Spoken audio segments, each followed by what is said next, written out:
எல்லாமே வந்து முந்தைய ஆட்சியை தான் அவர் கிரிட்டிசைஸ் பண்ணி சொல்றாரு.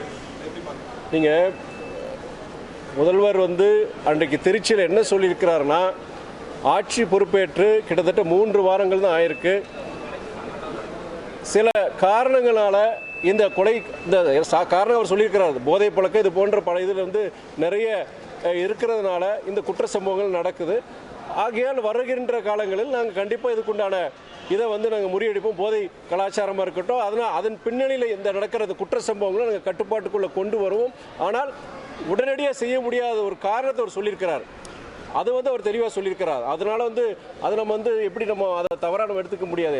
அவர் வந்து என்ன சொல்லியிருக்கிறாருன்னா, முடியாதுன்னு சொல்லலை, எந்த காரணத்துக்காண்டி நாங்கள் உடனடியாக ஒரு நடவடிக்கை எடுக்க முடியல, இல்லை குற்ற சம்பவங்கள் இப்படி தொடர்ந்து நடந்துட்டு இருக்கு, அதுக்கு உண்டான காரணங்கள் அவர் சொல்லியிருக்கிறார். திமுக கூட்டணிகள் சிபிஐ, சிபிஎல், ஐஎம்எல் எல்லாருமே வெளியே வந்திருக்காங்க. உங்களுடைய நிலைப்பாடு?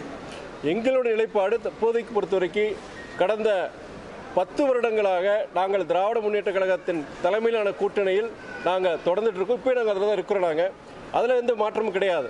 ஆனால் நீங்கள் பத்திரிகையாளர் பொறுத்த வரைக்கும் சில நாட்களுக்கு முன்பு நீங்கள் கேட்டீங்க, நீங்கள் தாவேக்காக்கு நீங்கள் ஆதரவு கொடுப்பீங்களான்னு நீங்கள் கேட்டீங்க. அந்த கேள்விக்கு நான் என்ன சொல்கிறேன்னா, ஆதரவு கொடுக்கக்கூடிய அந்த சூழ்நிலை எங்களுக்கு கிடையாது. ஏன்னா எங்களுடைய சட்டமன்ற உறுப்பினர்கள் திமுக சின்னத்தில் நாங்கள் போட்டிட்டு இருக்கோம்னு சொன்னேன். நான் எதிர்காலத்தில் நீங்கள் ஆதரவு நீங்கள் கொடுப்பீங்களாங்கிற கேள்வி கேட்கும் பொழுது அதை முடிவெடுப்பவன் நான் அல்ல.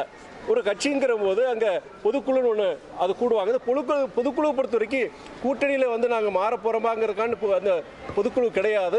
மற்ற விஷயங்கள் தேர்தல் முடிஞ்சிருக்கு. நீங்கள் அடுத்து மேகதாது அணையில் வந்து அவங்க மேகதாது அணை அவங்க கர்நாடகா கட்டுற மாதிரி சொல்லிட்டு இருக்கிறாங்க. இது போன்ற பல்வேறு விஷயங்கள். அது இல்லாமல் தேர்தல் நாங்கள் தேர்தலை பற்றியான விவாதங்கள் இது போன்ற விஷயங்கள் விவாதிக்கும் பொழுது கூட்டணி சம்பந்தமான விவாதங்களும் கண்டிப்பாக கருத்துக்களை வந்து இயக்கத்தில் இருக்கிற நிர்வாகிகள் சொல்லுவாங்க. அதன் அடிப்படையில் கட்சி தலைமை முடிவெடுக்கும் நான் சொல்லியிருந்தேன். நான் இதுதான் அன்னைக்கு நம்ம சொன்னது. இதில் வந்து நம்ம உடனே நாங்கள் வந்து கூட்டணி மாற போகிறோம் செய்யறேன்னு சொல்லலை. பொதுக்குழுல வந்து நிர்வாகிகள் என்ன சொல்ல போகிறாங்க அதன் அடிப்படையில் கட்சி முடிவெடுக்க நான் சொல்லியிருந்தேன். நான் சட்டம் ஒழுங்கை பொறுத்த வரைக்கும் எப்படி இருந்ததோ அப்படிதான் இருக்கு. எப்படி இருந்ததோ அப்படிதான் இருக்கு.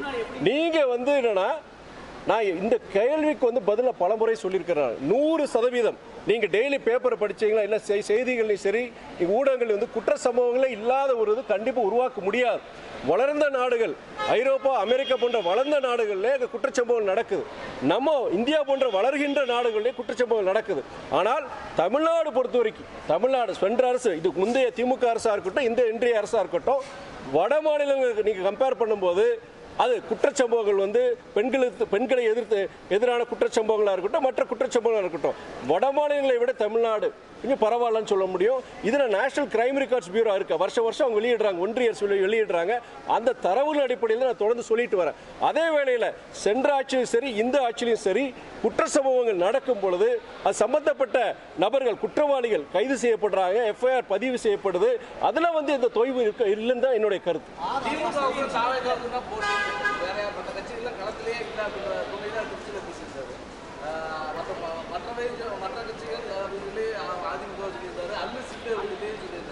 அதாவது இல்ல, முதலமைச்சர் பொறுத்த வரைக்கும் இன்னைக்கு தாவேக்கா வந்து இன்னைக்கு ஆளுங்கட்சியா இருக்கு. பிரதான எதிர்கட்சியா திராவிட முன்னேற்ற கழகத்தை அவர் பார்க்கிறார். அதன் அடிப்படையில் சொல்லியிருக்கிறார். நீங்க உடனே அதுக்குள்ள போய் ஒவ்வொரு வார்த்தைக்கும் குற்றம் கண்டுபிடிக்கிறது, இந்த ஆட்சி அமைஞ்சதுல அன்னையிலிருந்தே நீங்க பொறுத்த வரைக்கும், அதாவது நாளொரு பொழுதும் ஒவ்வொரு மணி நேரத்துக்கு இந்த ஆட்சி மேல குற்றச்சாட்டு வைக்கிறாங்க. குற்றச்சாட்டு வைங்க, தவறு இல்லை. ஒரு குறைந்தபட்சம் ஒரு 6 மாசத்துக்கு 1 வருஷம் நீங்க கால அவகாசம் கொடுத்து நீங்க இன்னொன்று நான் சொல்லிடுறேங்க, முதலமைச்சராக இருக்கட்டும், புதிய அமைச்சராக இருக்கட்டும், எல்லாருமே செங்கோட்டை அண்ணனை தவிர மீது எல்லாருமே அனுபவம் இல்லாமல் வந்தவங்க. அதிகாரிகள் இன்னைக்கு இடமாற்றம் பண்ணிட்டு இருக்க, டிரான்ஸ்போர்ட் நடந்துட்டு இருக்கு. என்னுடைய திருச்சி தொகுதியிலேயே மாவட்ட ஆட்சியராக இருக்கட்டும், மாநகராட்சி ஆணையராக இருக்கட்டும், காவல்துறை அதிகாரிகளாக இருக்கட்டும், எங்க கோவையில் கூட எல்லாம் இன்னைக்கு டிரான்ஸ்போர்ட் நடந்துட்டு இருக்கு. புதிய அதிகாரிகள் வந்துட்டு இருக்கிறாங்க. இவங்க வந்து செஞ்சு கண்டிப்பா அதுக்குண்டான மாற்றங்கள் வர்றது கொஞ்சம் கால அவகாசம் தேவை. உடனே வந்து பண்ண முடியுங்கிறது ஒரு மேஜிக் மாதிரிலாம் பண்ண முடியாது. 100% குற்றங்கள் அவர் எந்த கோணத்தில் இல்ல மதிப்பீடு அவர் சொல்றது வந்து எந்த கோணத்தில் அவர் சொல்லியிருக்கிறார்னா, இன்றைக்கு வந்து இன்னைக்கு ஆட்சி பொறுப்புக்கு தாவேக்க ஒரு மிகப்பெரிய ஒரு இயக்கமா வளர்ந்துருக்கு. அவங்க வந்து ஒரு பிரதான ஒரு எதிர்கட்சியா திராவிட முன்னேற்ற கழகத்தை பார்க்கிறாரு. அதுதான் அதோடைய பேச்சுடைய அர்த்தமாகவே தவிர கருத்தா இருக்குமே தவிர நான் வேற எதுவும் நான் பார்க்கல. நடந்தது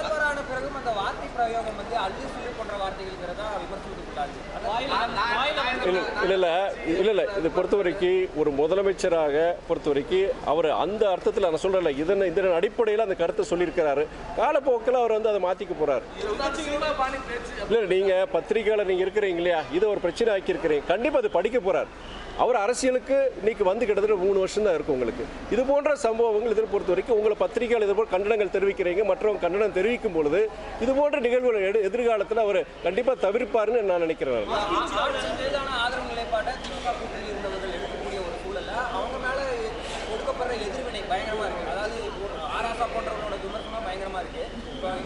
வருங்காலங்களில் மதிமுக போன்ற கட்சிகள் அரசுக்கு ஆதரவாக வெளியில் வெளியினாலும் அரசுக்கு ஆதரவான நிலைப்பாடுகளை தெரிவிக்கும் போது போன்ற விமர்சனங்கள் வந்தால் எப்படி இருக்கும்? அதாவது கூட்டணியில் இருந்தாலும் எங்களுடைய நிலைப்பாடு ஒவ்வொரு இயக்கத்துக்கும் ஒரு நிலைப்பாடு எடுக்கலாம். எல்லாருமே வந்து ஒரே கருத்தாக இருந்தனா அது கூட்டணி தேவை, ஒரே கட்சியாக கூட எல்லாரும் இணைஞ்சிடலாம். திமுக பொறுத்தவரை ஒரு நிலைப்பாடு எடுத்திருக்கிறாங்க. எங்களை பொறுத்தவரை நான் சொன்ன கருத்து தான், 6 மாதங்கள் முதல் 12 மாதம் வரைக்கும் அவகாசம் கொடுக்கணும்.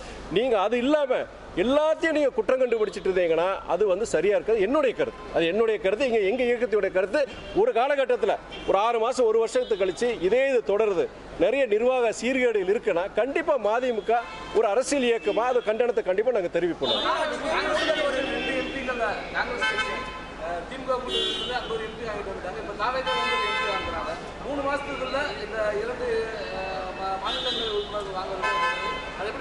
அதாவது காங்கிரஸ் இயக்கம் அவங்க ஒரு நிலைப்பாடு எடுத்திருக்கிறாங்க. எதனால அந்த நிலைப்பாடு எடுத்திருக்காங்கிறதுக்கு அது காரணத்தை காங்கிரஸ் இயக்க தலைவர்கள் சொல்லியிருக்கிறாங்க. புரியுதுங்களா? நாங்கள் ஏன் கூட்டணி விட்டு வெளியே வந்தோம், ஏன் வந்து தாவேக்காக்கு ஆதரவு கொடுத்தோம், அப்போ அங்கே வந்து அதன் அடிப்படையில் அவங்க முடிவெடுக்கிறாங்க. நீங்கள் வந்து அது சரியா தவறாங்கிறது இந்த கேள்வி வந்து நீங்கள் காங்கிரஸ் இயக்கத்துக்கு அவங்க காரணத்தை சொல்லியிருக்கிறாங்க. அவங்க வந்து சில என்னென்ன காரணங்களான எடுத்திருக்காங்கன்னு சொல்லியிருக்கிறாங்க. அதுக்குள்ள நான் போக முடியாது.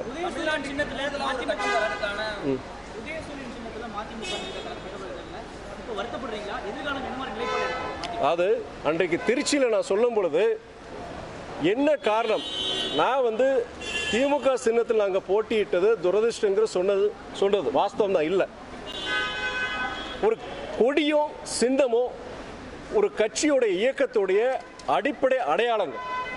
அப்படி இருக்கும் பொழுது ஒரு இயக்கம் தன்னுடைய சின்னத்தில் இல்லாமல் இன்னொரு இயக்கத்தில் சின்னத்தில் நிற்கிறது வந்து அது வந்து தன்னுடைய தனித்துவத்தை அது இழக்குது. அது மட்டும் இல்லாமல் முக்கியமான விஷயம் நான் இப்போ சொல்ல விரும்புகிறேன். நான் ஒரு முக்கியமான விஷயம் வந்து பல மக்களுக்கு தெரியல. அது என்ன விஷயம்னா, சின்ன மாத்திரம் பிரச்சனை கிடையாது. அதில் இப்போ ஒரு கட்சியோட வேட்பாளர் இன்னொரு கட்சி சின்னத்தில் நிற்கும் பொழுது அந்த இயக்கத்தை முதல்ல எந்த கட்சியை சார்ந்தவரோ அதை முதல்ல ராஜினாமா பண்ணணும். அடிப்படை உறுப்பினர் இருந்து ராஜினாமா பண்ணிட்டு எந்த கட்சி சின்னத்தில் போட்டி போடுறாரோ அந்த கட்சியோடைய உறுப்பினராக முதல்ல அவர் மாறணும். மாறிட்டு அதுக்கப்புறம் அந்த கட்சி சின்னத்தில் போட்டி போடணும். தயவுசெய்து தெரிஞ்சுக்கோங்க, சின்னம் மாத்திரம் கிடையாது.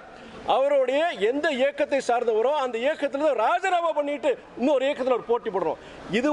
இது ஜனநாயகமாங்கிறது என்னுடைய கேள்வி. எங்களுக்கு என்னன்னா இது நீங்க கேட்கலாம், ஏன் அப்புறம் ஏன் நின்னீங்கன்னு கேட்கலாம். நாங்கள் கிட்டத்தட்ட 10 வருஷம் அந்த கூட்டணியில் நாங்கள் தொடர்றோம். என்ன காரணத்துக்கான இந்த கூட்டணியில் சேர்ந்துங்கிற அந்த காரணங்கள் நாங்கள் தொடர்ந்தோம். நாங்கள் தேர்தல் நேரத்தில் கடைசி நேரத்தில் இது ஒரு சர்ச்சையாகி நாங்கள் பிடிவாதம் இப்படி தான் இருந்து சர்ச்சையாகி அதுக்கப்புறம் நாங்கள் ஒருவேளை அந்த ஒரு காரணமாக கருத்து வேறுபாடின் காரணமாக நான் வெளியே வந்தோம். அதனால் ஒரு சர்ச்சை வர வேண்டாம், கூட்டணி தலைமைக்கு ஒரு கஷ்டத்தை உருவாக்க வேண்டாங்கிற அதன் அடிப்படையில் நாங்கள் போட்டியிட வேண்டிய ஒரு நிர்பந்தம் ஏற்பட்டது.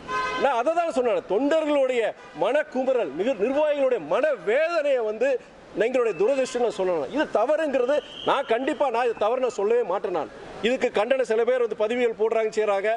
நான் இதை 1000 முறை நான் சொல்லுவேன். நான்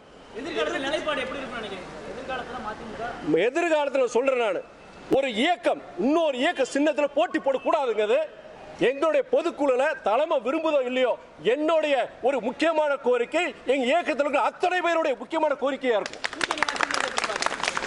கூட்டணி ஆட்சிங்கிறது ஒரு கலெக்டிவ் ரெஸ்பான்சிபிலிட்டி, அது நல்ல விஷயமா பார்க்கணும். ஒரு கூட்டணி இருக்கும்போது ஒரு இயக்கம் தவறு செய்துன்னு வச்சுக்கோங்க, இல்லை ஒரு அரசாங்கம் ஒரு முடிவு எடுக்குது, அதில் ஒரு மக்களுக்கு எதிரான ஒரு நிலைப்பாடு இருக்குன்னா கூட்டணி இருக்கும்போது அதை தட்டி கேட்கறதுக்கும் அதை திருத்துறதுக்கும் ஒரு அதிக வாய்ப்புகள் இருக்கிறதுனால ஒரு collective decision making, collective responsibility இருக்கும்போது கண்டிப்பாக அதுக்கு உண்டான ஒரு நல்ல விஷயமா பார்க்குறேன். அரசாங்கத்துக்கு நல்லது, மக்களுக்கு நல்லதாக பார்க்குறேன். எப்படிங்க நீங்கள் வேற மாதிரி சொல்கிறீங்க. நான் துரதிர்ஷ்டம் சொல்கிறது, ஒரு இயக்கம் தன்னுடைய உறுப்பினர் அந்த கட்சி உறுப்பினர் பதவியை ராஜினாமா பண்ணிட்டு இன்னொரு கட்சியிலே சேர்ந்து அதுக்கப்புறம் அந்த கட்சி சின்னத்தில் போட்டி போட்டுட்டு நீங்கள் சட்டப்படி பார்த்தீங்கன்னா எங்களுடைய எம்எல்ஏக்கள் எங்கள் கட்சிக்காரங்க கிடையாது. இப்போ அவங்க இப்போ திமுக உறுப்பினர்கள். இப்போ இது எல்லா கட்சிக்கும் சேர்ந்து தான். இது ஒரு ஜனநாயகத்துக்கு வந்து ஒரு ஒரு ஒரு ஒரு இழுக்கு தான் நான் பார்க்குறேன். நான் அதன் அடிப்படையில் நான் வந்து ஒரு துரதிர்ஷ்டம் சொல்றேனே தவிர நாங்கள் இருந்து தான் நாங்கள் தாவேக்காக்கு ஆதரவு கொடுத்துருப்போமே, நாங்கள் அதில் சேர்ந்துருப்பேங்க அந்த அர்த்தத்தில் சொல்ல தயவுசெய்து அதை கொச்சப்படுத்தாதீங்க. இன்னைக்கு பிறந்த நாள் கொண்டாடுறாரு சார், அவருக்கான உங்களுடைய மெசேஜ் என்ன சார்? புதிய கட்சி உருவாக்குற அன்பு சகோதரர் அண்ணாமலைக்கு என்னுடைய வாழ்த்துக்கள். தமிழ்நாட்டு அரசியலில் நீங்கள் ஒரு நல்லது ஒரு இயக்கமாக நீங்கள் ஒரு ஆரம்பித்து மக்களுடைய தமிழ்நாட்டுக்கு சரி தமிழ்நாட்டு மக்களுடைய மேம்பாட்டுக்கும் நீங்களும் சரி உங்கள் இயக்கமும் இருக்க வேண்டும் என்று நான் வாழ்த்துக்கிறேன். நான் இல்லை, நீங்கள் ஒரு மாற்றத்தை வந்து அவங்க கொண்டு வந்திருக்கிறாங்க. நான் வந்து இதே மாற்றம்னு சொல்லும்போது தயவுசெய்து தெரிஞ்சு வச்சுக்கோங்க, மதிமுக திமுக அதிமுக காங்கிரஸ் பிஜேபிலாம் பார்க்கலாம். அரசியலுக்கு அப்பாற்பட்டு நீங்கள் ஐயா மூப்பனார் கொண்டு வர முடியாத ஒரு மாற்றத்தை, தலைவர் வைகோ கொண்டு வர முடியாத ஒரு மாற்றத்தை, அண்ணன் புரட்சி கலைஞர் காலஞ்சென்ற ஐயா அண்ணன் விஜயகாந்த் கொண்டு வர முடியாத ஒரு மாற்றத்தை இன்னைக்கு சகோதரர் விஜய் கொண்டு வந்திருக்கிறார். சாதி மதங்களை கடந்து பண அரசியலை கடந்து ஒரு மாற்றத்தை உருவாக்கிறார். அரசியலுக்கு அப்பாற்பட்டு சொல்றேன் நான். அதுல ஒரு ஈர்ப்பு ஏற்பட்டிருக்கு, எல்லாரும் போறாங்க. எங்க இயக்கத்தில் சில தோழர்கள் போயிருக்கிறாங்க. அதுல வந்து அது அவங்களுடைய விருப்பம். ஒரு இயக்கத்தில் இருக்கவங்க அந்த இயக்கத்தில் இருக்கணும்னு அவசியம் கிடையாது. அவங்க வந்து என்னன்னா ஒரு காலகட்டத்தில் வந்து சரி இதுல ஒரு இன்னொரு இயக்கத்தில் அவங்க ஈர்ப்பு ஏற்படுதா, கொள்கை ரீதியாக அவங்க ஈர்ப்பு ஏற்படுதா, போற தவறு கிடையாது. பாட்டிலுக்கு 10 ரூபாய் பாட்டு பாடினாரு. ஆனா இன்னும் வந்து அந்த 10 ரூபாய் வாங்குறதுக்கு விளக்க உரை மட்டும் தான் அமைச்சர்கள் கொடுத்துட்டு இருக்காங்கன்னு செந்தில் பாலாஜி சொல்றாரு. எப்படி பார்க்குறீங்க? நீங்க எல்லா விதமான ஒரு குறைபாடுகளுக்கு அதை நிவர்த்தி செய்வதற்கு கால அவகாசம் தேவை. அது குறைஞ்சபட்சம் 6 மாதத்துல 1 வருஷம் நீங்கள் அதுக்கு கால அவகாசம் கொடுக்கணும். நீங்கள் வந்த ஒரு 3 வாரங்கள் அதிகாரி எல்லா இடங்களும் புதிய அதிகாரிகள் போட்டுட்டு இருக்கிறாங்க. அவங்க வந்து பொறுப்பெடுத்து இருக்கிற சூழ்நிலைக்கு ஏற்ப அந்த மாற்றங்களையும் அந்த திருத்தங்களையும் கண்டிப்பாக கொண்டு வருவாங்க. ஏங்க எல்லா இல்லை பாருங்க எல்லாம் இந்த பாருங்க தேர்தல் அரசியலில் தோழர் தேர்தல் அரசியலில் நீங்கள் வந்து ஓட்டு கேட்கும்போது எல்லாரும் மைக்கு பிடிச்சவங்க எல்லாம் நாளைக்கே நம்ம அங்கே மாற்றிடுவோம் செஞ்சு எல்லாரும் சொல்கிறதா, நாங்களும் சொல்கிறோம், திமுக அதிமுக எல்லா அரசியல்வாதியும் சொல்கிறதான். இது வந்து என்னன்னா நீங்கள் அதை வந்து அப்படியே எடுத்துக்க வேண்டாம். நாங்கள் மக்களை பார்த்து ஒரு வாக்குகள் வாங்குறதுக்காண்டி நாங்கள் சொல்கிறோம், ஒரு நம்பிக்கை ஊட்டுறதுக்காண்டி சொல்கிறது. அதை வந்த உடனே அடுத்த நாளே வந்து மாறுங்கிறது அது கண்டிப்பாக இது கிடையாது. ஜனங்களுக்கு அது தெரியும். உங்களுக்கு தாவேகா மீதான எதிர்க்கட்சிகளுடைய விமர்சனங்கள் தற்போது வந்து ஜென்சி மொழியில் இருக்கு. ப்ரோ அப்படின்றதும் ரொம்ப வந்து எளிய நடைக்கு போறதும் வந்து எப்படி பாக்குறீங்க? இந்த அரசியல் ஆராசா கூட ஒருத்தர் கேங்க தோழர் ஒருத்தர் கேளுங்க. ஆராசா கூட அதிகப்படியாக அந்த ப்ரோன்ற வார்த்தையை யூஸ் பண்ணியிருந்தாரு விஜய் கிரிட்டிசைஸ் பண்றதுக்கு. நீங்கள் தமிழில் ஒரு எளிய இலக்கிய நடையாக இருந்தாலும் சரி, எந்த ஒரு செந்தமிழாக இருந்தாலும் சரி, இல்லை நீங்கள் கலோக்கியல் நீங்கள் சொல்கிறீங்க அது இருந்தாலும் சரி, ஜனங்களுக்கு புரியுற விஷயமா இருக்கணும். இன்னொன்று சொல்கிறேன் நான், இலக்கிய தமிழ் சங்க தமிழ்லாம் விட்டுருங்க. இன்னைக்கு சுதந்திரம் கிடைச்சி கிட்டத்தட்ட 80 வருஷம் ஆகுது. 1947 சுதந்திரம் வாங்கணும். இன்னைக்கும் பல கிராமங்களில் இன்னைக்கு குடிக்க உப்பு தண்ணி குடிச்சிட்டு இருக்கிறாங்க. சாலை வசதி கிடையாது. சின்ன குழந்தைங்க அரசு பள்ளிக்கு போகிற குழந்தைங்களுக்கு வந்து 2 கிலோமீட்டர் 3 கிலோமீட்டர் நடந்து போகிறாங்க. அரசு பள்ளியில் பல பள்ளிகளை பொறுத்த வரைக்கும் இன்னைக்கு கட்டடம் கூட இல்லாமல் மரத்தடி நிழலில் இன்னைக்கு இது பண்ணிட்டு இருக்காங்க. வட மாநிலங்களுக்கு இதோட மோசம் இருக்கு. என்னைக்கு என்னன்னா செந்தமிழாக இருக்கட்டும் எந்த தமிழாக இருக்கட்டும்ங்க, ஜனங்களுக்கு முதல்ல நல்ல சாப்பாடு, தங்குறதுக்கு ஒரு வீடு, அடிப்படை வசதிகள், நல்ல மருத்துவத்துறை. நீங்கள் ஜிஹெச்சுக்கு போன ஒரு தனியார் மருத்துவமனை என்ன கிடைக்குதோ அதே ஒரு அரசு மருத்துவமனையில் கிடைக்கல. உங்களுக்கு ஒரு தனியார் பள்ளியில் என்னென்ன ஒரு சிறப்புகள் இருக்கோ அதே ஒரு அரசு பள்ளியில் இருக்கணும். இந்த மாதிரி சூழ்நிலை வந்ததுக்கப்புறம் நம்ம அந்த மொழியை பற்றி பேசலாங்க. நம்ம தாவேகா வந்து ஜாதி மதம் எல்லாத்தையும் ஒழிச்சு தேர்தலில் வந்திருக்குன்னு சொன்னீங்க. வாரிசு அரசியலையும் ஒழிச்சிருக்குன்னு எடுத்துக்கலாமா? நிறைய பக்கம் வந்து தந்தை போட்டிட்டு மகன் போட்டிட்டு அதெல்லாம் தோத்துருக்காங்க. நீங்கள் அதான் சொல்கிறேன், இன்னைக்கு சமுதாயத்தில் இருக்க சீர்கேடுகள், ஜாதி மதம் பண அரசியல், நீங்கள் நெப்போட்டிசம், நீங்கள் சொல்கிற மாதிரி வாரிசு அரசியல், எல்லா சீர்கேடுகளையும் அதை திருத்துறது நல்ல விஷயம் தானே. அது தப்பு இல்லையா? அது தப்பு இல்லையா? பத்திரிகையாளர் ஊடக நண்பர்களுக்கு என்னுடைய நன்றியை தெரிவிச்சுக்கிறேன்.